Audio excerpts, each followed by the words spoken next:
अस्सलाम वालेकुम गाइस। कैसे हैं आप सब लोग। Welcome to my channel Infotech. मेरा नाम इंजीनियर मोहम्मद वकास है और आप देख रहे हैं मेरा चैनल बहुत सारी इन्फॉर्मेशन से भरा हुआ। आज जो है वो हमारा टॉपिक है i/Infinity CHF 100। आज हम उसकी देखेंगे पैरामीटर सेटिंग किस तरह से करनी है और उनको सेव किस तरह से कराना है, और मोटर के पैरामीटर, इन्वर्टर के पैरामीटर किस तरह से सेट करने हैं, उसकी फ्रीक्वेंसी सेटिंग, उसका रेफरेंस सेटिंग और उसका कीपैड या टर्मिनल की सेटिंग किस तरह से करनी है। तो आइए चलते हैं गाइस अपने पैरामीटर सेटिंग की तरफ।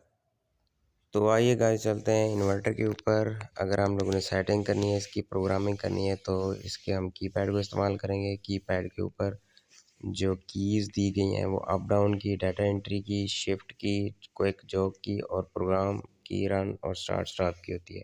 हम प्रोग्राम का बटन दबाएंगे और सेटिंग पैरामीटर सेटिंग के अंदर इन हो जाएंगे।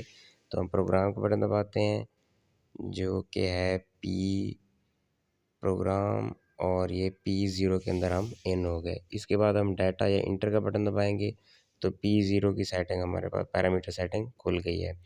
दोबारा इंटर का बटन दबाएंगे, P0 की 0 आ गई है जो कि इन्वर्टर का मॉडल आ जाता है। P0 की 1 जो है वो इन्वर्टर की रेटेड पावर होती है, 2.2 किलोवाट का इन्वर्टर है।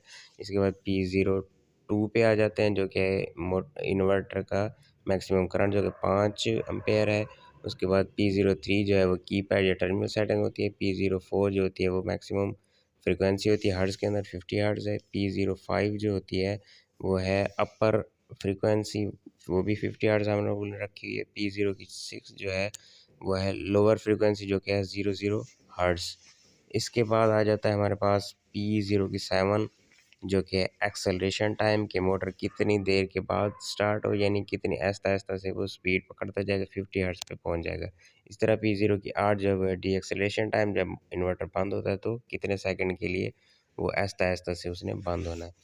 इसके बाद P9 10 आ जाती है, P0 की 11, P0 की 12 और P0 की 13 जो है वो है हमारे पास रीस्टोर फैक्ट्री सेटिंग। अगर कोई मसला आ जाता है, हल ना हो रहा, तो हम रीस्टोर फैक्ट्री सेटिंग कर देते हैं जो कि इसकी डिफ़ॉल्ट सेटिंग होती है। हम इसको 0 होता है, इसको 1 कर देंगे तो इन्वर्टर हमारा रीस्टोर हो जाएगा और फैक्ट्री सेटिंग के ऊपर चला जाएगा। इसके बाद गाइस हम चलते हैं P2 setting, set of parameter के ऊपर जो कि है मोटर के पैरामीटर, जिसमें मोटर की फ्रीक्वेंसी, मोटर की रेटेड पावर, वो सारा कुछ देखेंगे। तो हम चलते हैं P2 की तरफ।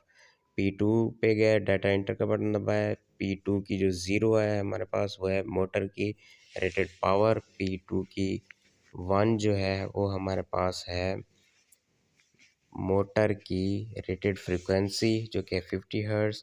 इसके बाद जो हम डाटा एंट्री का बटन दबाएंगे, P2 की 2 ये हमारे पास आरपीएम यानी स्पीड ऑफ मोटर कितनी होगी, 1400 आरपीएम की है या 2800 आरपीएम की है। इस तरह P2 की 3 जो है वो मैक्सिमम वोल्टेज है, वो 380 है।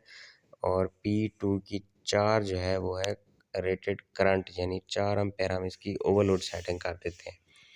जो हमारे पास इधर दिया हुआ था वो 4 पे सेट था, हम इसको अपनी मर्ज़ी के मुताबिक मोटर की कंडीशन के ऊपर होता है कि वो कितने एम्पेयर करंट ले रही है, उसके मुताबिक इसकी सेटिंग कर देते हैं। ये ओवरलोड सेटिंग होती है।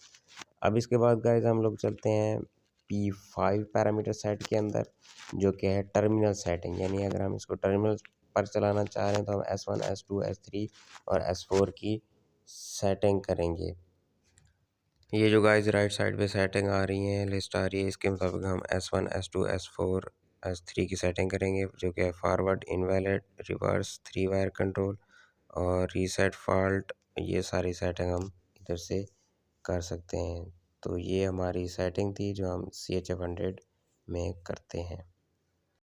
उम्मीद करता हूँ गाइस मेरी ये वीडियो आप सब लोगों को पसंद आई होगी। काइंडली मेरी ये वीडियो लाइक करें, शेयर करें और मेरे चैनल को सब्सक्राइब करना ना भूलें। शुक्रिया। अल्लाह हाफिज़।